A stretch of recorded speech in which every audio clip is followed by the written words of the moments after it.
আসসালামু আলাইকুম। আশা করি ভালো আছেন সবাই।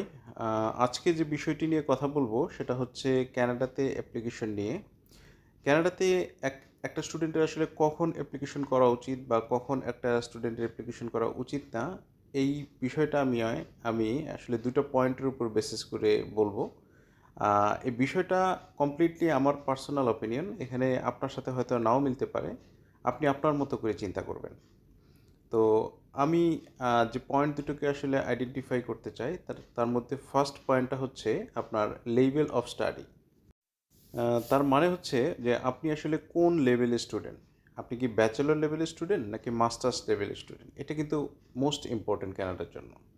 কারণ আপনি জানেন বা অনেকেই জানেন যে কানাডাতে আসলে ভিসা ক্যাপ বলে একটা বিষয় আছে, যে একটা নির্দিষ্ট সংখ্যক স্টুডেন্টকেই ভিসা দেওয়া হবে এবং সেই নির্দিষ্ট সংখ্যক স্টুডেন্ট আসলে যে কানাডার যে বিভিন্ন প্রভিন্স আছে সেই প্রভিন্স থেকে আপনার অ্যাটাস্টেশন লেটার নিয়ে তাকে ভিসা অ্যাপ্লিকেশন করতে হয়। তো এই বিষয়টা, এই যে রেস্ট্রিকশনটা, এটা আসলে আন্ডারগ্রেডের জন্য প্রযোজ্য।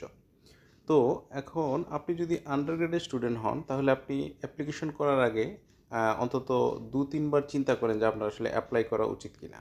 এখানে আন্ডারগ্রেড বলতে আসলে আমি ডিরেক্ট ব্যাচেলর অথবা পাথওয়ে প্রোগ্রামসকে দুটাকেই বুঝাচ্ছি।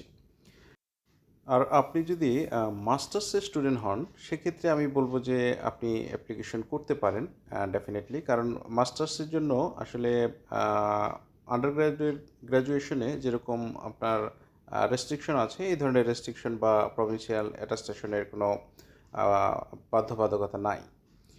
তো এখন এখন দ্বিতীয় নাম্বার যে পয়েন্টটা নিয়ে আসলে কথা বলবো সেটা হচ্ছে একাডেমিক কোয়ালিফিকেশন। এখন আপনি যেহেতু মাস্টার্সে অ্যাপ্লাই করবেন সেহেতু আপনার ব্যাচেলরের রেজাল্ট অনেক গুরুত্বপূর্ণ। ব্যাচেলরে যদি আপনার সিজিপিএ 3 এর নিচে থাকে আউট অফ 4 তাহলে আমি বলবো অ্যাপ্লিকেশন করার আগে আপনি দুবার চিন্তা করেন।